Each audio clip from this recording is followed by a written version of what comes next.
ఓ ఆత్మబంధువులారా, ఈ అనంతమైన కాల ప్రవాహంలో మనం కేవలం ఒక చిన్న నీటి బిందువులాంటివాళ్లం. కాని మన వెనుక ఒక మహాసముద్రం ఉంది. అదే మన పితృవంశం. మన రక్తంలో ప్రవహిస్తున్న ప్రతి రక్తపు బొట్టు, మన ఆలోచనల్లో మెదిలే ప్రతి సంస్కారం మన పూర్వీకులు మనకు ప్రసాదించిన వరాలే. అయితే ఒక్కోసారి ఆ వంశవృక్షానికి చెదలు పట్టినట్లుగా మన జీవితాల్లో తెలియని చీకట్లు అలుముకుంటాయి. కష్టపడి సంపాదిస్తున్న రూపాయి మిగలదు. ఇంట్లో ఎప్పుడూ ఎవరో ఒకరు అనారోగ్యంతో బాధపడుతుంటారు. మంగళకరమైన శుభకార్యాలు తలపెడితే ఏదో ఒక అడ్డంకి వస్తూనే ఉంటుంది. ఇలాంటివి జరుగుతున్నప్పుడు మనం గ్రహించాల్సింది ఏమిటంటే, మన కంటికి కనిపించని మన పితృదేవతలు ఏదో విషయంలో అసంతృప్తిగా ఉన్నారని. వారి ఆశీస్సులు మనపై లేకపోతే మనం ఎన్ని పూజలు చేసినా, ఎంత సంపాదించినా అది బూడిదలో పోసిన పన్నీరులాగే మిగిలిపోతుంది. ఓ పుణ్యమూర్తులారా, సగం విన్న జ్ఞానం సగం ఉడికిన అన్నం లాంటిది. అది ఆకలిని తీర్చదు, సదా అశాంతినే మిగులుస్తుంది. ఈ పితృదోషం అనేది సామాన్యమైన విషయం కాదు. దీని గురించి పూర్తి అవగాహన లేకపోతే తరతరాలుగా ఈ కష్టాలు వెంటాడుతూనే ఉంటాయి. అందుకే ఈరోజు నేను చెప్పబోయే ఈ 7 లక్షణాలను, వాటి వెనుక ఉన్న గూఢార్థాలను ఎక్కడా ఆపకుండా చివరి వరకు వినండి. అప్పుడే ఆ పితృదేవతల అనుగ్రహం మీపై ఎలా ప్రసరిస్తుందో మీకు అర్థమవుతుంది. ముందుగా మనం పితృదోషం అంటే ఏమిటో లోతుగా అర్థం చేసుకోవాలి. అది ఏదో శాపం కాదు. అది ఒక బాధ్యతను విస్మరించడం వల్ల కలిగే ఫలితం. మన పూర్వీకులకు మనం చేయాల్సిన కర్మలు సక్రమంగా నిర్వహించినప్పుడు లేదా వారి ఆత్మలకు శాంతి కలగనప్పుడు ఆ ప్రభావం మన ఇంటి వాతావరణంపై పడుతుంది. మన ఇంట్లో ఉండే గోడలు, మనం పడుకునే మంచం, మనం తినే ఆహారం అన్నిటిలోనూ ఒక రకమైన స్తబ్దత చోటు చేసుకుంటుంది. ఇంట్లో పితృదోషం ఉందో లేదో తెలుసుకోవడానికి కనిపించే మొదటి లక్షణం ఏమిటంటే అకారణంగా జరిగే కలహాలు. ఏ ఇంట్లోనైతే భార్యాభర్తల మధ్యగాని, అన్నదమ్ముల మధ్యగాని ఎటువంటి బలమైన కారణం లేకుండానే రోజు గొడవలు జరుగుతుంటాయో అక్కడ పితృదోషం ఉన్నట్లు భావించాలి. ఉదయం లేవగానే చిరునవ్వుతో ఉండాల్సిన ముఖాలు ఒకరినొకరు చూసుకోగానే ఆగ్రహంతో ఆగిపోతుంటే అది ఆ ఇంటి దోషమే. ప్రేమగా మాట్లాడుకుందాం అని అనుకున్నా ఏదో ఒక పాత విషయాన్ని తీసి ఒకరిని ఒకరు దూషించుకోవడం, ఇంట్లో ఎప్పుడూ ఉద్రిక్తత నెలకొనడం వంటివి పితృదేవతల అశాంతికి సంకేతాలు. శాంతి లేని చోట లక్ష్మీదేవి నిలవదు. ఆ ఇంట్లో ధనమున్నా అది కేవలం కోర్టులకో లేదా ఆస్పత్రులకో ఖర్చు అయిపోతుందే తప్ప ఆ కుటుంబ సభ్యుల సంతోషానికి ఉపయోగపడదు. ఈ అశాంతి అనేది మనసుల మధ్య గోడలను పెంచుతూ పోతుంది. ఇక రెండవ అతి ముఖ్యమైన లక్షణం ఏమిటంటే సంతాన సమస్యలు లేదా వారసత్వ ఇబ్బందులు. ఒక వంశం వృద్ధి చెందాలంటే పితృదేవతల ఆశీర్వాదం తప్పనిసరి. ఎందరో దంపతులు ఆరోగ్యపరంగా అంతా బాగున్నా పిల్లలు కలగక ఇబ్బంది పడుతుంటారు. మరికొందరి ఇంట్లో సంతానం కలిగినా వారు శారీరక లేదా మానసిక వైకల్యంతో పుడుతుంటారు.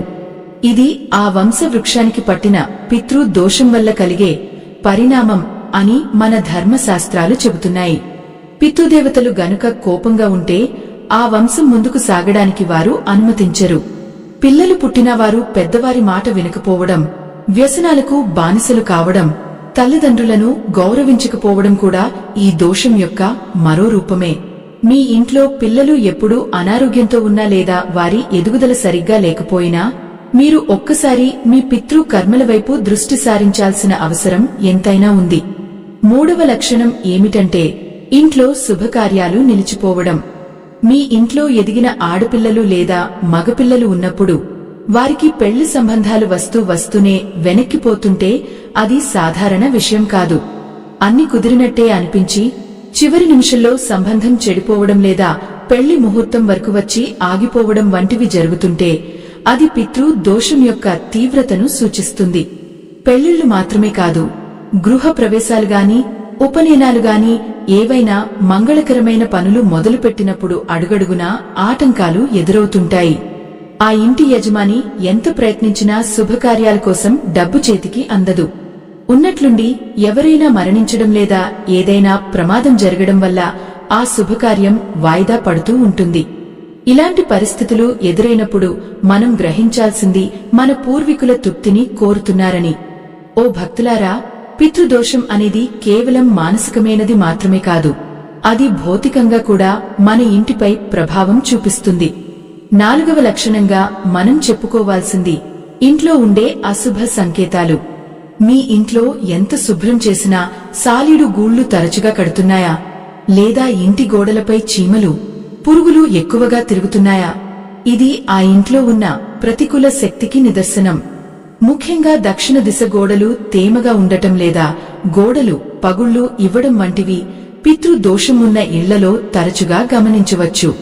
రాత్రిపూట వింత వింత శబ్దాలు రావడం, ఎవరో తిరుగుతున్నట్లు అనిపించడం, లేదా ఇంట్లో ఉన్న పెంపుడు జంతువులు అకారణంగా అడవడం వంటివి ఆ ఇంట్లో అశాంతులకు సంకేతాలు. ఇలాంటి పరిస్థితులు ఉన్నప్పుడు భయం పడటం కంటే ఆ సమస్య మూలాలను వెతకడం ఉత్తమం. 5వ లక్షణాన్ని పరిశీలిస్తే అది ఆర్థికపరమైన చిక్కులు. ఒక వ్యక్తి ఎంతో కష్టపడి సంపాదిస్తాడు, పగలు రాత్రి అనక శ్రమిస్తాడు, కాని ఆ సంపాదన ఇంటి గడప దాటి లోపలికి రాగానే కర్పూరంలా కరిగిపోతుంది. చేతికి అందాల్సిన డబ్బు చివరి నిమిషంలో చేజారిపోవడం, రావాల్సిన బకాయిలు నిలిచిపోవడం, అనవసరమైన ఖర్చులు వచ్చి పడటం, ఇవన్నీ ఆ పితృదేవతల అశాంతికి నిదర్శనాలు. డబ్బు అనేది కేవలం లక్ష్మీదేవి అనుగ్రహం మాత్రమే కాదు, అది మన వంశ గౌరవానికి చిహ్నం. పితృదోషం ఉన్న ఇంట్లో ఎంత ధనం ఉన్నా అది నిలకడగా ఉండదు. అప్పుల బాధలు వెంటాడుతూనే ఉంటాయి. ఒక అప్పు తీర్చడానికి మరో అప్పు చేయడం, ఆ వలయంలో చిక్కుకుని మానసిక ప్రశాంతత కోల్పోవడం జరుగుతుంది. ఇది కేవలం మీ అసమర్థత కాదు, మీ వెనుక ఉన్న పితృ శక్తి బలహీనపడటం వల్ల కలిగే దుష్ఫలితం. 6వ లక్షణం అత్యంత రహస్యమైనది. అది మనకు స్వప్నాల రూపంలో కనిపిస్తుంది. మీ నిద్రలో తరచుగా మీ పూర్వీకులు కనిపిస్తున్నారా? వారు ఏదో అడుగుతున్నట్లుగానో, లేదా కన్నీళ్లు పెట్టుకుంటున్నట్లుగానో, ఆకలితో ఉన్నట్లుగానో మీకు కలలు వస్తున్నాయా? ఇది వారు మీకు పంపిస్తున్న సంకేతం. మాకు తర్పణాలు అందడం లేదు, మాకు శాంతి కలగడం లేదు అని వారు ఆత్మరూపంలో మీకు హెచ్చరికలు జారీ చేస్తున్నారు. అంతేకాదు, కలలలో పాములు కనిపించడం, ఎత్తైన కొండల నుండి పడిపోతున్నట్లు అనిపించడం, లేదా పాడుబడిన ఇళ్లలో తిరుగుతున్నట్లు కలలు రావడం కూడా పితృదోషానికి బలమైన సంకేతాలు. ముఖ్యంగా మీ తండ్రి లేదా తాతలు మరణించిన తర్వాత వారి ఆత్మలు సద్గతిని పొందకపోతే వారు తమ సంతానాన్ని ఇలా స్వప్నాల ద్వారా పలకరిస్తూ ఉంటారు. ఈ స్వప్నాలు మిమ్మల్ని భయపెట్టడానికి కాదు, వారిని మీరు గుర్తు చేసుకోవాలని కోరడానికి వస్తాయి. ఇక 7వ లక్షణం ఏమిటంటే సామాజిక గౌరవం తగ్గిపోవడం మరియు మానసిక కుంగుబాటు. మీరు సమాజంలో మంచి పేరు సంపాదించుకోవాలని చూసినా ఎవరో ఒకరు అకారణంగా నిందలు వేయడం, మీ మాట చెల్లుబాటు కాకపోవడం వంటివి జరుగుతుంటాయి. ఇంట్లో అందరూ ఉన్నా మీరు ఒంటరిగా ఉన్నట్లు భావించడం, ఎప్పుడూ ఒక రకమైన బరువును గుండెపై మోస్తున్నట్లు అనిపించడం పితృ దోషం యొక్క అంతిమ ప్రభావం. మన పూర్వీకులు మనకు ఒక కవచంలా ఉండాలి, కాని ఆ కవచమే మనకు భారంగా మారినప్పుడు జీవితం దుర్భరంగా అనిపిస్తుంది. పితృదోషం వల్ల కలిగే ఈ 7 లక్షణాలు మీ జీవితంలో ఏ ఒక్కటి కనిపిస్తున్నా మీరు వెంటనే మేల్కోవాలి. ఈ సమస్యల నుండి బయటపడటం ఎలా అనేది తెలుసుకోవడమే ఇప్పుడు మన ముందున్న ప్రధాన కర్తవ్యం. ఈ బాధల నుండి విముక్తి పొంది మీ వంశాన్ని మళ్లీ వెలిగించే మార్గాలు ఎంతో సులభమైనవి. భక్తులారా, ఈ పితృదోషం అనేది మనం గత జన్మల్లో చేసిన కర్మల వల్ల లేదా మన పితృదేవతలకు చేయాల్సిన పనులు మర్చిపోవడం వల్ల వస్తుంది. దీనిని తొలగించుకోవడానికి పెద్ద పెద్ద ఖరీదైన యజ్ఞాలు చేయనవసరం లేదు. మన మనసులో ఉన్న భక్తి, పితృదేవతల పట్ల మనకున్న కృతజ్ఞత భావం చాలు. వారసత్వం అంటే కేవలం ఆస్తుపాస్తులు మాత్రమే కాదు, వారి పట్ల మనం చూపించే గౌరవం కూడా అని మనం గుర్తించాలి. మనం తినే మొదటి ముద్ద వారి పేరు మీద పెట్టడం దగ్గర నుండి అమావాస్య రోజున ఇచ్చే తిల తర్పణాల వరకు ప్రతిదీ వారిని తృప్తిపరుస్తుంది. ఈ ప్రకృతిలో ప్రతి జీవికి ఒక ఆధారం ఉంటుంది. మన వంశానికి ఆధారం మన పితృదేవతలు. వారు సంతోషంగా ఉంటేనే మన ఇల్లు కళకళలాడుతుంది.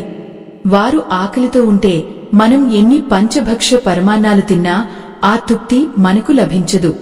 చాలామంది అడుగుతుంటారు, మాకు మా తాత ముత్తాతల పేర్లు తెలియవు, మరి మేము ఎలా ఈ దోషం నుండి బయటపడాలి అని. పేర్లు ముఖ్యం కాదు, మీ రక్తంలో ప్రవహిస్తున్న వారి ఆత్మ సంబంధం ముఖ్యం. ఏ పేరు చెప్పినా అది ఆ పరమాత్మకు తెలుసు. విశ్వమంతా వ్యాపించి ఉన్న ఆ పితృ దేవతలు మన భావాన్ని గ్రహిస్తారు. ఆప్యాయతతో కూడిన ఒక్క నీటి బొట్టు వారిని అమితంగా సంతోషపరుస్తుంది. ఈ దోషాల వల్ల మన నిత్య జీవితం ఎలా అతలాకుతలం అవుతుందో చూసాం కదా. కాని దీనికి పరిష్కారం మన చేతుల్లోనే ఉంది. ఆ పరిష్కార మార్గాలను అన్వేషించే ముందు మనలో ఒక దృఢమైన సంకల్పం ఉండాలి. మా వంశాన్ని మేము రక్షించుకుంటాం, మా పూర్వీకులకు ఉత్తమ గతులను కలిగిస్తాం అనే సంకల్పమే ఈ పితృ దోష నివారణకు మొదటి అడుగు. ఆ అడుగు ఎలా వేయాలో, ఆ మార్గంలో మనం ఏం చేయాలో ఇప్పుడు వివరంగా తెలుసుకుందాం. ఆత్మ బంధువులారా, మన పూర్వీకుల రుణం తీర్చుకోవడానికి ఆ పరమాత్మ మనకు ప్రసాదించిన అద్భుతమైన అవకాశం అమావాస్య తిథి. ఈ రోజున సూర్యుడు మరియు చంద్రుడు ఒకే రాశిలో ఉండటం వల్ల పితృలోకం నుండి మన పెద్దలు భూలోకానికి వస్తారని మన పురాణాలు చెబుతున్నాయి. వారు ఆశగా మన ఇంటి గుమ్మం వైపు చూస్తుంటారు. ఆ రోజున మనమిచ్చే ఒక్క దోసెడు నీరు, కొన్ని నల్ల నువ్వులు వారి ఆకలిని, దాహాన్ని తీర్చి వారిని తృప్తిపరుస్తాయి. ఈ చిన్న పని చేయడం వల్ల మీ ఇంట్లో ఉన్న పితృ దోషం క్రమక్రమంగా తొలగిపోతుంది. చాలామంది అంటుంటారు, మాకు అంత సమయం లేదు, మాకు మంత్రాలు రావు అని. కాని భక్తులారా, పితృదేవతలు కోరుకునేది మీ ఆడంబరమైన పూజలు కాదు, మీ మనసులోని ఆర్తిని మాత్రమే. అమావాస్య రోజున ఉదయాన్నే స్నానం చేసి దక్షిణ దిశవైపు తిరిగి మీ పితృదేవతలను స్మరించుకుంటూ కొద్దిగా నీటిని వదలండి. ఈ తర్పణం అనేది వారి ఆత్మలకు అమృతం లాంటిది. వారు తృప్తి చెందితే వారి ఆశీస్సులు మీపై వెల్లువలా కురుస్తాయి. అప్పుడు మీ పనుల్లో ఉన్న అడ్డంకులు ఒక్కొక్కటిగా తొలగిపోవడం మీరు స్వయంగా గమనిస్తారు.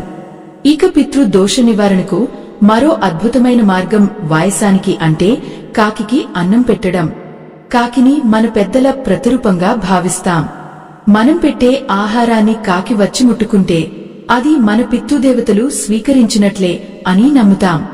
ప్రతిరోజు వంట చేసిన తర్వాత మొదటి ముద్దను ఒక విస్తరిలో పెట్టి పక్షులకు వేయడం అలవాటు చేసుకోండి. ముఖ్యంగా శనివారం నాడు మరియు అమావాస్య నాడు ఈ పని చేయడం వల్ల శని దోషం మరియు పితృ దోషం రెండూ తొలగిపోతాయి. ఈ ఆహారం పెట్టేటప్పుడు మనసులో ఎటువంటి గర్వం ఉండకూడదు. నేను పెడుతున్నాను అనే అహంకారం కాకుండా మా వంశాన్ని ఉద్ధరించిన మహానుభావులకు మేము సమర్పిస్తున్న చిరుకానుక అనే వినయం ఉండాలి. ఆ కాకి ఆహారాన్ని తీసుకున్నప్పుడు మీ గుండెల్లో కలిగే ప్రశాంతత మాటల్లో వర్ణించలేము. అది మీ పితృదేవతల సంతృప్తికి నిదర్శనం. ఆహారం ద్వారా వారి ఆత్మలకు కలిగే తృప్తి మీ ఇంటిపై ఉన్న చీకట్లను తొలగించి వెలుగులను నింపుతుంది. పితృ దోషం వల్ల ఇబ్బంది పడేవారు చేయాల్సిన మరో ముఖ్యమైన పని అన్నదానం. ఆకలితో ఉన్నవారికి భోజనం పెట్టడం అనేది అన్ని దానాల కంటే మిన్న అని మన శాస్త్రాలు ఘోషిస్తున్నాయి. ఎవరైనా పేదవారికి లేదా అనాథలకు నెలకు ఒక్కసారైనా మీ శక్తి మేరకు భోజనం పెట్టండి. ఆ తిన్న వ్యక్తి కడుపు నిండినప్పుడు వచ్చే దీవెన నేరుగా మీ పితృదేవతలకు అందుతుంది. వారు ఆ దీవెనలను రెట్టింపు చేసి మీ కుటుంబానికి అందజేస్తారు. మనం చేసే దానం ఎంత పెద్దది అన్నది ముఖ్యం కాదు, ఎంత ప్రేమతో చేస్తున్నాము అన్నదే ముఖ్యం. ఒక్కరికి భోజనం పెట్టలేకపోయినా కనీసం ఒక ఆవుకు అరటిపండు లేదా గ్రాసం తినిపించండి. గోమాతలో ముక్కోటి దేవతలు ఉంటారు. ఆవును పూజించడం వల్ల, ఆవుకు ఆహారం ఇవ్వడం వల్ల పితృదేవతలు అత్యంత త్వరగా శాంతిస్తారు. ఈ చిన్న చిన్న పరిహారాలు మీ జీవితంలో ఊహించని మార్పులను తీసుకువస్తాయి. ఓ పుణ్యమూర్తులారా, ఈ పితృకర్మలు చేసేటప్పుడు మనం పాటించాల్సిన నియమాలు కొన్ని ఉన్నాయి. మనసు నిర్మలంగా ఉంచుకోవాలి. ఇంట్లో గొడవలు పడుతూ కోపంగా ఉన్నప్పుడు చేసే ఏ కార్యమైనా ఫలితాన్ని ఇవ్వదు. పితృదేవతలు మన ఇంటికి వచ్చినప్పుడు మన ఇల్లు ప్రశాంతంగా, సుగంధ భరితంగా ఉండాలి. అప్పుడే వారు అక్కడ నివసించడానికి ఇష్టపడతారు. అందుకే అమావాస్య రోజున ఇంటిని శుభ్రం చేసుకుని సాంబ్రాణి ధూపం వేయడం చాలా అవసరం. మన ఇంట్లో ఉండే పెద్దలను గౌరవించడం కూడా పితృ దోష నివారణలో ఒక భాగమే. బ్రతికున్న తల్లిదండ్రులను కష్టపెట్టి చనిపోయిన వారికి ఎన్ని పిండ ప్రదానాలు చేసినా ఫలితం ఉండదు. మన కళ్ల ముందు ఉన్న పితృ స్వరూపులైన తల్లిదండ్రులను ఆదరించండి. వారిని సంతోషంగా ఉంచితే అదృశ్య రూపంలో ఉన్న మీ పూర్వీకులు మిమ్మల్ని మనస్ఫూర్తిగా దీవిస్తారు.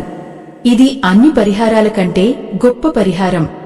చాలామందికి తెలియని విషయం ఏమిటంటే, పితృదోషం ఉన్నవారు రావి చెట్టుకు ప్రదక్షిణలు చేయడం వల్ల కూడా మంచి ఫలితం ఉంటుంది. రావి చెట్టులో సాక్షాత్తు శ్రీ మహావిష్ణువు కొలువై ఉంటాడు. శనివారం రోజున రావి చెట్టు మొదట్లో నీరు పోసి దీపం వెలిగించి నమస్కరించుకుంటే మీ పితృవంశం మొత్తం పునీతం అవుతుంది. ఆ చెట్టుగాలి పీల్చడం వల్ల మానసిక ప్రశాంతత కలుగుతుంది మరియు వంశాభివృద్ధికి ఉన్న అడ్డంకులు తొలగిపోతాయి. పితృదేవతలు మనకు ఏమీ ఇస్తారో తెలుసా? వారు మనకు ఆరోగ్యాన్ని, ఐశ్వర్యాన్ని, దీర్ఘాయువును ప్రసాదిస్తారు.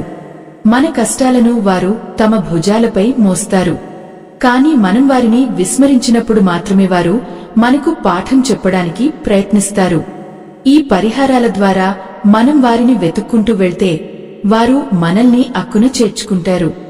ఆ అక్కున చేర్చుకున్నప్పుడు కలిగే భద్రతాభావం మీ జీవితానికి ఒక కొత్త అర్థాన్ని ఇస్తుంది. భక్తులారా, ఈ పితృ దోష నివారణలో మంత్రశక్తికి ఉన్న ప్రాముఖ్యత అంతా ఇంతా కాదు. అక్షరానికి ఉన్న శక్తి అనంతం.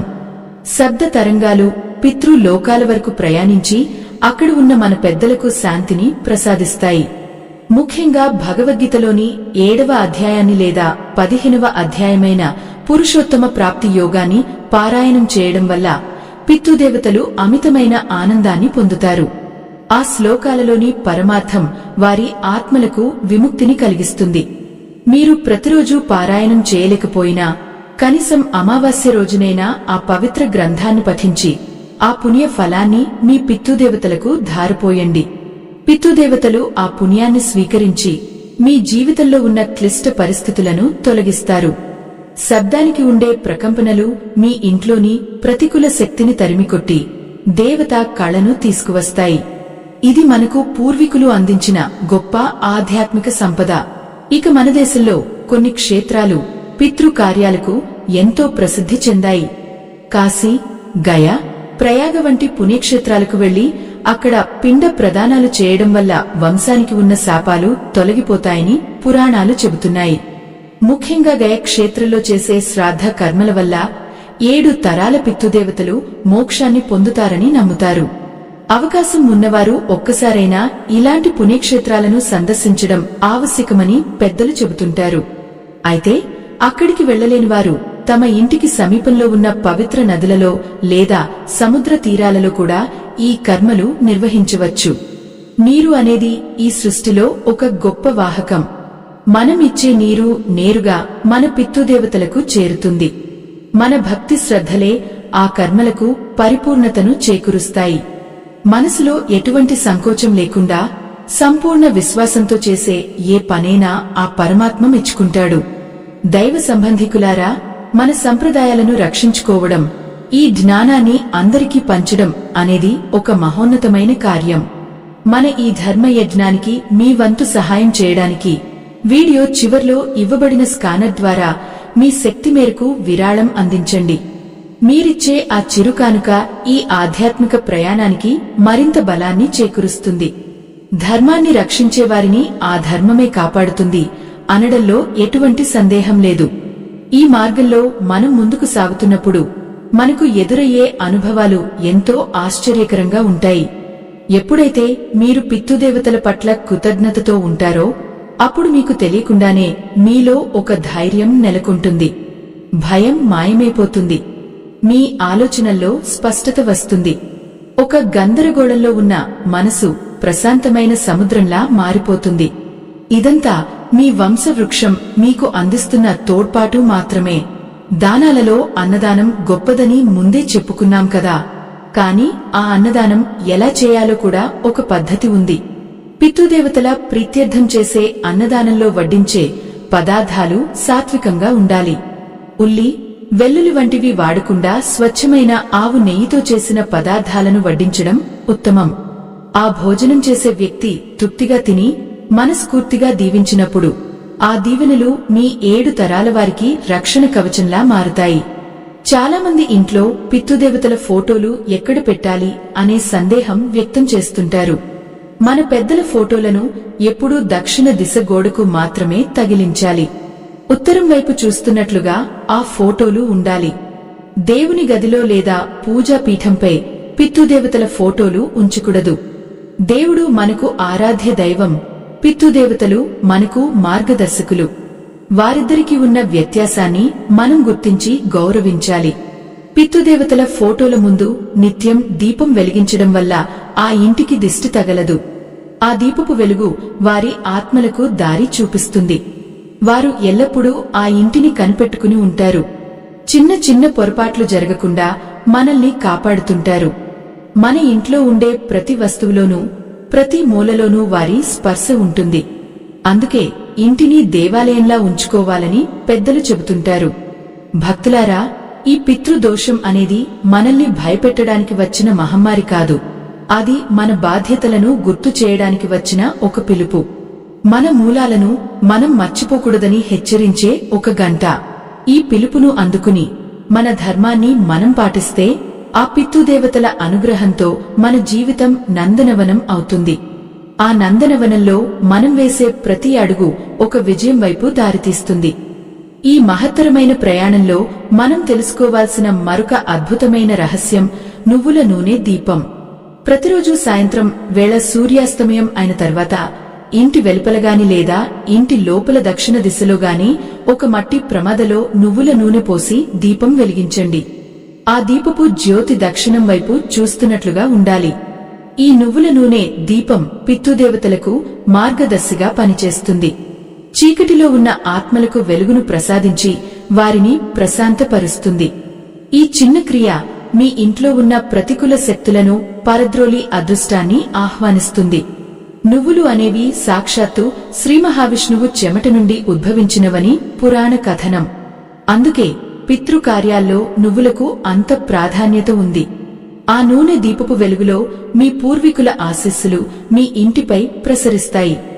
దీనివల్ల పితృదోషం వల్ల కలిగే అపమృత్యు భయాలు, అనారోగ్యాలు క్రమంగా తగ్గుముఖం పడతాయి. ఓ ఆత్మబంధువులారా, పితృదోష నివారణకు మనం చేసే మరో గొప్ప పని వస్త్రదానం. మీ ఇంట్లో మరణించిన పెద్దలు ఏ రకమైన వస్త్రాలను ఇష్టపడేవారో గుర్తు చేసుకోండి. వారి పేరు మీద ఎవరైనా వృద్ధులకు లేదా నిరుపేదలకు కొత్త బట్టలను దానం చేయండి. ముఖ్యంగా తెల్లటి వస్త్రాలు పితృదేవతలకు అత్యంత ప్రీతికరమైనవి. ఆ వస్త్రాలను ధరించినప్పుడు ఆ పేదవారి మనసులో కలిగే సంతోషం మీ పితృదేవతల ఆత్మకు శాంతిని కలిగిస్తుంది. మనం చేసే ఏ దానమైనా అది ఆడంబరం కోసం కాకూడదు. ఎదుటివారి అవసరాన్ని గుర్తించి చేసే దానం మాత్రమే ఫలితాన్ని ఇస్తుంది.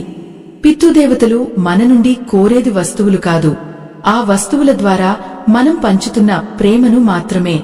అందుకే దానం చేసేటప్పుడు ఆ వ్యక్తిని దైవ స్వరూపంగా భావించి సమర్పించండి. అప్పుడే ఆ కర్మ పరిపూర్ణమే మీ వంశానికి రక్షణగా నిలుస్తుంది. ధర్మ సంబంధికులారా, మన సంప్రదాయంలో పంచబలి అనే ఒక విశిష్టమైన ప్రక్రియ ఉంది. ఇది పితృదోషాన్ని వేరుతో సహా తొలగిస్తుంది. అంటే ప్రతిరోజు మనం తినే ఆహారంలో కొంత భాగాన్ని 5 జీవులకు సమర్పించాలి. అందులో 1 గోవు, 2 కుక్క, 3 కాకి, 4 చీమలు మరియు 5 దేవతలు. ఈ 5 జీవులకు ఆహారం పెట్టడం వల్ల ప్రకృతిలోని అన్ని శక్తులు మనకు అనుకూలంగా మారుతాయి. ఇది వినడానికి చిన్న విషయంగా అనిపించవచ్చు, కాని దీని వెనుక ఉన్న అంతరార్థం చాలా గొప్పది. సృష్టిలోని ప్రతి ప్రాణిలోనూ ఆ పరమాత్మ ఉన్నాడని గుర్తించడమే పితృయజ్ఞం. ఆకలితో ఉన్న ఒక కుక్కకు ముద్ద అన్నం పెట్టినా అది మీ పితృదేవతల దాహాన్ని తీరుస్తుంది. మీ ఇంటి ఆవరణలో ఉన్న చిన్న చీమలకు కొద్దిగా చక్కెర వేసినా అది మీ వంశంలోని దోషాలను కడిగివేస్తుంది. ఈ సమర్పణ భావం మనలో పెరిగినప్పుడు పితృదేవతలు మనపై అమితమైన కరుణను చూపిస్తారు. చాలామంది ఇళ్లలో పితృదోషం ఉండటానికి ప్రధాన కారణం వంశ పారంపర్యంగా వస్తున్న ఆచారాలను విడిచిపెట్టడమే. మీ తండ్రి లేదా తాతలు ఏ దైవాన్ని పూజించేవారో, ఏ పద్ధతులను పాటించేవారో వాటిని తిరిగి ప్రారంభించండి. ఆ పాత పద్ధతుల్లో ఒక రకమైన శక్తి ఉంటుంది. వాటిని మనం మళ్లీ ఆచరణలోకి తీసుకువచ్చినప్పుడు మన పెద్దలు ఎంతో సంతోషిస్తారు. మా వారసత్వాన్ని వీరు కాపాడుతున్నారు అనే తృప్తి వారిలో కలుగుతుంది. పితృదేవతలు మనకు కనిపించకపోయినా వారు మన ఆలోచనలను గమనిస్తూనే ఉంటారు. మనం ఎప్పుడైతే వారిని గౌరవిస్తూ వారి మార్గంలో నడుస్తామో అప్పుడు వారు మనకు అండగా నిలుస్తారు. ఎటువంటి ఆపద వచ్చినా తాము అడ్డుపడి మనల్ని కాపాడుకుంటారు. అందుకే ఇంట్లో పెద్దల మాటను జవదాటకూడదు అని మన పెద్దలు చెబుతుంటారు. పెద్దల దీవెనలు ఉన్న చోట అపజయం అనే మాట వినిపించదు. భక్తులారా, పితృదోషం ఉన్నవారు పాటించాల్సిన మరొక ముఖ్యమైన నియమం ఏమిటంటే ప్రతిరోజు ఉదయం సూర్యోదయానికి ముందే నిద్రలేవడం. సూర్యుడు పితృకారకుడు. సూర్యుడిని ఆరాధించడం వల్ల పితృదేవతల అనుగ్రహం సులభంగా లభిస్తుంది. ఉదయాన్నే సూర్య భగవానుడికి అర్ఘ్యం సమర్పించి పితృగాయత్రి మంత్రాన్ని పఠించడం వల్ల మీ బుద్ధి వికసిస్తుంది. మీ జీవితంలో ఉన్న గందరగోళం తొలగిపోయి ఒక స్పష్టత వస్తుంది. ప్రకృతితో మమేకమే జీవించడం వల్ల మనం ఈ దోషాల నుండి త్వరగా బయటపడవచ్చు. పచ్చని చెట్లను నాటడం, నీటి కుంటలను బాగుచేయడం వంటివి కూడా పితృకార్యాలే. ఎందుకంటే మన పూర్వీకులు ఈ ప్రకృతిని మనకు ఆస్తిగా ఇచ్చారు. దానిని కాపాడుకోవడం మన కనీస బాధ్యత. ఆ బాధ్యతను మనం నెరవేర్చినప్పుడు పితృదేవతలు మనకు ఐశ్వర్యాన్ని, ఆయురారోగ్యాలను ప్రసాదిస్తారు. మన పెద్దలు మనకు అందించిన ఈ వారసత్వంలో కేవలం భూమి పుట్రలు మాత్రమే లేవు. వారి శ్రమ, వారి తపస్సు మరియు వారి ఆశీస్సులు కూడా నిక్షిప్తమే ఉన్నాయి. మనం నివసిస్తున్న ఈ ఇల్లు కేవలం ఇటుకలు, రాళ్లతో కట్టిన కట్టడం కాదు. అది మన పితృదేవతల నిలయం. అందుకే ఇంటి నైరుతి మూల అంటే దక్షిణ పశ్చిమ దిశల కలయికను పితృస్థానంగా మన వాస్తుశాస్త్రం చెబుతోంది. ఈ నైరుతి మూలలో ఎప్పుడూ భారీ వస్తువులను ఉంచాలి మరియు ఆ ప్రదేశాన్ని ఎప్పుడూ శుభ్రంగా ఉంచుకోవాలి. అక్కడ ఎటువంటి చెత్తాచెదారం లేకుండా చూసుకోవడం వల్ల ఆ ఇంటి యజమానికి మానసిక ప్రశాంతత లభిస్తుంది. పితృదేవతలు ఆ మూలలో కొలువై ఉండి మనల్ని గమనిస్తూ ఉంటారు. ఆ ప్రదేశంలో మంగళకరమైన వస్తువులను ఉంచడం వల్ల పితృదోషం యొక్క తీవ్రత తగ్గుతుంది. దైవ సంబంధికులారా, పితృకర్మలలో దర్భకు ఉన్న ప్రాముఖ్యతను మనం మరవకూడదు. దర్భ అనేది కేవలం ఒక గడ్డి పరక కాదు, అది సాక్షాత్తు పరమాత్మ రూపం. దర్భను ఉపయోగించి చేసే తర్పణాలు పితృదేవతలకు అత్యంత త్వరగా చేరుతాయి. మీ ఇంట్లో ఏదైనా పవిత్రమైన కార్యం చేసేటప్పుడు లేదా అమావాస్య తర్పణాలు ఇచ్చేటప్పుడు దర్భను ఉపయోగించడం వల్ల ఆ కర్మకు సంపూర్ణత్వం వస్తుంది. దర్భలో ఉన్న విద్యుత్ శక్తి మన శరీరంలోని ప్రతికూలతను తొలగించి పితృదేవతల నుండి వచ్చే సానుకూల తరంగాలను మనకు అందేలా చేస్తుంది. మన సంప్రదాయంలో ప్రతి వస్తువు వెనుక ఒక శాస్త్రీయ కారణం ఉంది. దర్భను మన వేలికి ధరించడం వల్ల మన మనస్సు ఏకాగ్రతను పొందుతుంది. ఆ ఏకాగ్రతతో మనం చేసే ప్రార్థన పితృ లోకాలకు నిచ్చెనలా మారుతుంది. ఓ పుణ్యమూర్తులారా, మన పితృదేవతల ఆకలి కేవలం అన్నంతోనే తీరదు. వారికి అత్యంత ఇష్టమైనది సత్యం మరియు ధర్మం. ఏ ఇంట్లోనైతే అబద్ధాలు ఆడరో, ఏ ఇంట్లోనైతే పెద్దలను కించపరచరో ఆ ఇంట్లో పితృదేవతలు నిరంతరం కొలువై ఉంటారు. మనం చేసే అపరాధాలు మన పితృదేవతలను బాధిస్తాయి. మన తప్పుడు ప్రవర్తన వల్ల వారి ఆత్మలు పరలోకంలో సిగ్గుతో తలవంచుకుంటాయి. అందుకే మనం చేసే ప్రతి పని మన పూర్వీకులకు గౌరవాన్ని తెచ్చేలా ఉండాలి. పితృదోషం నుండి విముక్తి పొందాలంటే కేవలం బాహ్య పూజలు సరిపోవు, అంతర్గత శుద్ధి కూడా అవసరం. మనసులో ఈర్ష్య, ద్వేషం ఉన్నంత కాలం మనమిచ్చే తిల తర్పణాలు వారికి అందవు. నిర్మలమైన మనస్సుతో, పశ్చాత్తాపంతో మనం చేసే చిన్న విన్నపం కూడా పితృదేవతలను కరుణించేలా చేస్తుంది. భక్తులారా, పితృపక్షాలు అంటే మహాలయ పక్షాలు సంవత్సరానికి ఒకసారి వస్తాయి. ఈ 15 రోజులు పితృదేవతలు భూమికి అత్యంత సమీపంలో ఉంటారు. ఈ సమయంలో ఎవరైతే భక్తితో శ్రాద్ధ కర్మలు నిర్వహిస్తారో వారికి వచ్చే 7 తరాల వరకు ఎటువంటి ఆర్థిక ఇబ్బందులు ఉండవు. ఈ పక్షాల్లో దాన ధర్మాలు చేయడం వల్ల 1,000,000 రెట్లు పుణ్యం లభిస్తుందని పురాణాలు చెబుతున్నాయి. ఈ సమయంలో కొత్త బట్టలు కొనడం లేదా శుభకార్యాలు చేయడం కంటే పితృదేవతల స్మరణలో గడపడం ఉత్తమం. వారు మనకు ప్రాణాన్ని ఇచ్చారు, ఈ దేహాన్ని ఇచ్చారు. వారికోసం సంవత్సరంలో ఈ కొద్ది రోజులు కేటాయించడం మన కనీస ధర్మం. మహాలయ అమావాస్య రోజున సమస్త పితృదేవతలను ఉద్దేశించి చేసే పూజ వల్ల మనకు తెలియని పితృదోషాలు కూడా కరిగిపోతాయి. మరొక ముఖ్యమైన విషయం ఏమిటంటే మన వంశంలోని స్త్రీల గౌరవం. ఏ ఇంట్లోనైతే ఆడబిడ్డలు కన్నీరు పెడతారో అక్కడ పితృదేవతలు ఆగ్రహిస్తారు. మన తల్లి, చెల్లి, భార్య మరియు కూతురు వీరందరిలోనూ పితృదేవతల అంశ ఉంటుంది. వారిని గౌరవించి వారి మనస్సును నొప్పించకుండా చూసుకోవడం కూడా ఒక గొప్ప పితృ యజ్ఞమే. స్త్రీలు సంతోషంగా ఉన్న ఇల్లు ఎప్పుడూ సిరిసంపదలతో తులతూగుతుంది. మన పూర్వీకులు చేసిన పుణ్యమే మనకు ఇప్పుడు రక్షణగా ఉంది. ఒక చెట్టుకు వేళ్లు ఎంత ముఖ్యమో ఒక కుటుంబానికి పితృదేవతలు అంత ముఖ్యం. వేళ్లకు నీరు పోస్తేనే చెట్టు చిగురిస్తుంది, కాయలు కాస్తుంది. అలాగే పితృదేవతలను తృప్తిపరిస్తేనే మన జీవితం పూలు పూస్తుంది.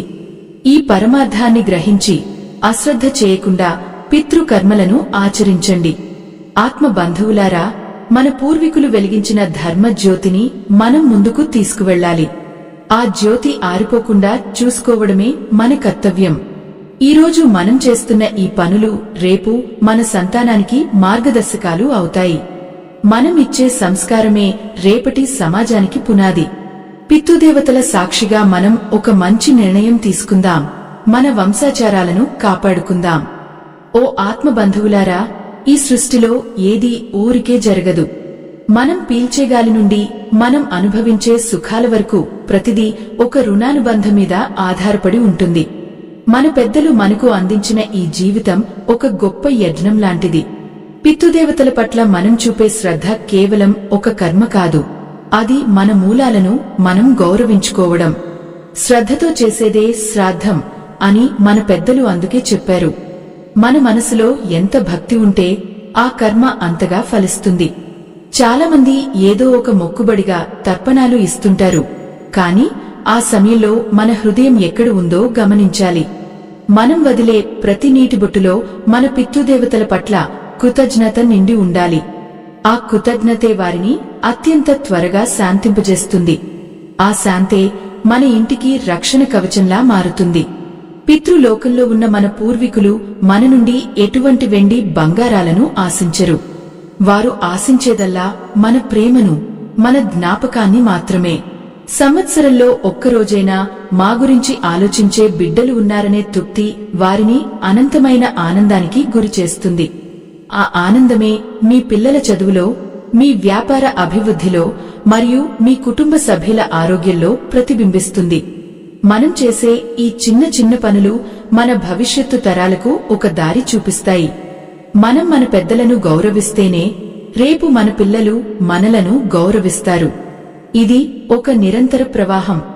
ఈ ప్రవాహంలో ఎక్కడైనా అడ్డంకులు ఏర్పడితే ఆ ప్రభావం వంశం మొత్తం మీద పడుతుంది. అందుకే ఆ అడ్డంకులను తొలగించుకోవడం మన ప్రాథమిక విధి. ఈ విధిని నెరవేర్చడంలో ఎటువంటి ఆలస్యం చేయకూడదు.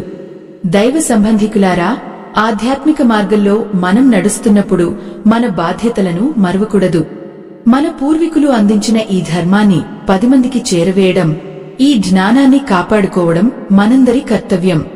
మా ఈ ధర్మ యజ్ఞానికి మీ వంతు సహాయం చేయడానికి వీడియో చివర్లో ఇవ్వబడిన స్కానర్ ద్వారా మీ శక్తి మేరకు విరాళం అందించండి. మీ సహకారం ఈ సేవా కార్యక్రమాలను మరింత ముందుకు తీసుకువెళుతుంది.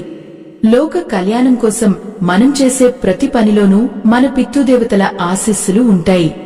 మన సంపాదనలో కొంత భాగాన్ని ధర్మ కార్యాలకు వినియోగించడం వల్ల పితృ దోషం యొక్క తీవ్రత తగ్గుతుంది. ఆ ధనం పవిత్రం అవుతుంది. పితృదేవతలు అదృశ్య రూపంలో ఉండి మన దానగుణాన్ని చూసి మురిసిపోతుంటారు. వారి పేరు మీద మనం చేసే ప్రతి మంచి పని వారికి మోక్ష మార్గాన్ని సుగమం చేస్తుంది.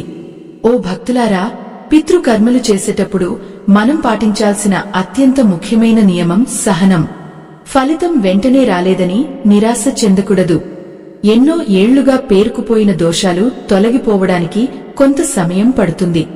కాని ఒక్కసారి ఆ పితృదేవతల కరుణ గనుక మీపై పడితే ఆ తర్వాత మీ జీవితంలో వెనక్కి తిరిగి చూసుకోవాల్సిన అవసరం ఉండదు. ఆ కరుణా ప్రవాహం మీ వంశాన్ని సదా వెలిగిస్తూనే ఉంటుంది. నీరు అనేది పంచభూతాల్లో ఒకటి మరియు పితృదేవతలకు అత్యంత ఇష్టమైన వాహకం. అందుకే తర్పణాల సమయంలో నీటిని ప్రధానంగా ఉపయోగిస్తాం. ఆ నీటిని మనం దోసిలితో వదులుతున్నప్పుడు మనలోని అహంకారాన్ని కూడా వదిలేయాలి. నేను అనే భావం పోయినప్పుడే ఆ నీరు పవిత్ర అమృతంగా మారుతుంది. ఆ అమృతాన్ని స్వీకరించిన పితృదేవతలు మనకు అభయాన్ని ప్రసాదిస్తారు. పితృదోషం వల్ల కలిగే ఇబ్బందులు ఎన్ని ఉన్నా వాటన్నింటికి మూలం మనలోని అశ్రద్ధ మాత్రమే. మనం ఎప్పుడైతే ఆ అశ్రద్ధను వదిలి మన ధర్మాన్ని మనం తెలుసుకుంటామో అప్పుడే మన కష్టాలన్నీ మంచులా కరిగిపోతాయి. ఈ సత్యాన్ని గ్రహించి ప్రతి అమావాస్యను ఒక పవిత్ర దినంగా భావించి మీ పెద్దల జ్ఞాపకార్థం ఏదో ఒక మంచి పనిని చేయడం అలవాటు చేసుకోండి. మన ఇంట్లో వెలిగించే దీపం మన పితృదేవతల కళ్లలో వెలుగును నింపాలి. మనం పలికే మాట వారి చెవులకు విందుగా ఉండాలి. మన నడవడిక వారి ఆత్మకు శాంతిని చేకూర్చాలి. అప్పుడే మనం నిజమైన వారసులమవుతాము. ఈ వారసత్వ సంపదను కాపాడుకుంటూ మన వంశ వృక్షాన్ని సగర్వంగా నిలబెట్టుకుందాం. పితృదేవతల అనుగ్రహమే మనకు శ్రీరామ రక్ష. ఈ ఆత్మీయ ప్రయాణం ముగింపు దశకు చేరుకున్నా ఇది మీ జీవితంలో ఒక నూతన అధ్యాయానికి ఆరంభం కావాలి. పితృదేవతల ఆశీస్సులు ఎప్పుడూ మన వెంటే ఉంటాయి. కాని మనం చేసే చిన్న చిన్న పొరపాట్లు ఆ వెలుగును మనకు అందకుండా చేస్తాయి. ఇప్పుడు మనం చెప్పుకున్న ఈ 7 లక్షణాలను గమనించి ఆ పరిహారాలను మీ జీవనశైలిలో భాగంగా మార్చుకోండి. అప్పుడే మీ ఇంటి గడప దాటి దరిద్రం వెళ్లిపోతుంది, ఐశ్వర్యం లోపలికి వస్తుంది. మీరు గమనించారా, ఎప్పుడైతే మీరు పితృదేవతలకు తర్పణాలు ఇవ్వడం మొదలు పెడతారో అప్పటి నుండి మీ మనసులో ఒక రకమైన ప్రశాంతత నెలకొంటుంది. కంటికి కనిపించని ఆ అదృశ్య శక్తులు మీ ప్రతి పనిలోనూ మీకు తోడుగా ఉంటాయి. మీరు తీసుకునే నిర్ణయాలు సరైన మార్గంలో సాగుతాయి. మీ పిల్లల ప్రవర్తనలో మార్పు వస్తుంది. వారు మిమ్మల్ని గౌరవించడం, చదువుపై శ్రద్ధ చూపడం వంటివి చూసి మీరే ఆశ్చర్యపోతారు. ఇదంతా కేవలం ఒక యాదృచ్ఛికం కాదు. ఇది ఆ వంశ వృక్షానికి మీరు పోసిన నీరు అందిస్తున్న బలం.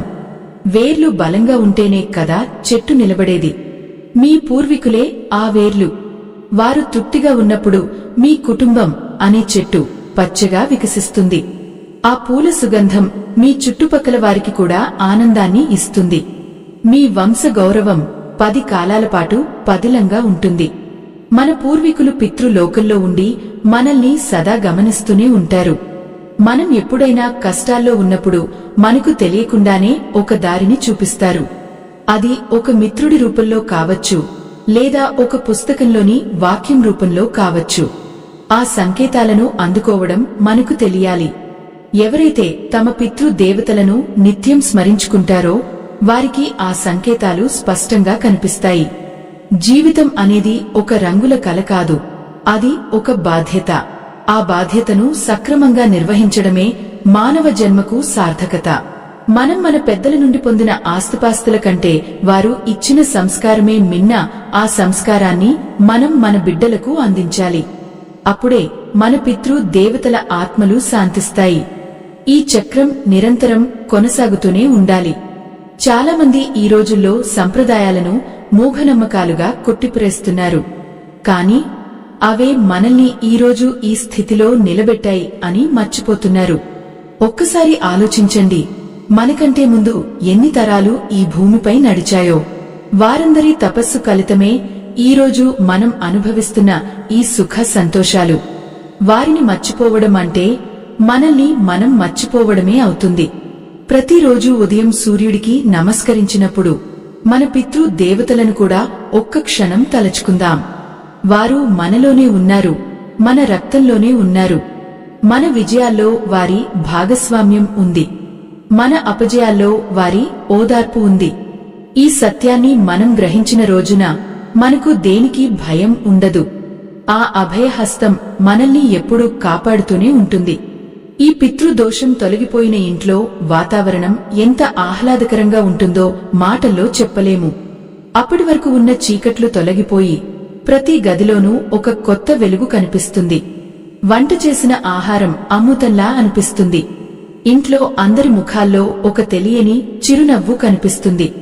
ఇది కేవలం మానసిక మార్పు కాదు, ఇది మీ పూర్వీకులు మీపై కురిపిస్తున్న అనురాగ వర్షం. మీరు పెట్టే ఆ ఒక్క ముద్ద అన్నం, మీరు వదిలే ఆ ఒక్క దోసెడు నీరు వారిని ఎంత సంతోషపరుస్తాయో ఊహించండి. ఆకలితో ఉన్న ప్రాణికి ఆహారం దొరికితే ఎంత తృప్తి కలుగుతుందో, పితృదేవతలకు మీ తర్పణాలు అంతకంటే ఎక్కువ తృప్తిని ఇస్తాయి. ఆ తృప్తి నుండి పుట్టిన దీవెనలే మీ సంతానానికి రక్షణ కవచంలా మారి వారిని అన్ని ఆపదల నుండి కాపాడుతాయి. ఈ మంచి మాటలు వినే ముందు ఒక చిన్న విన్నపం.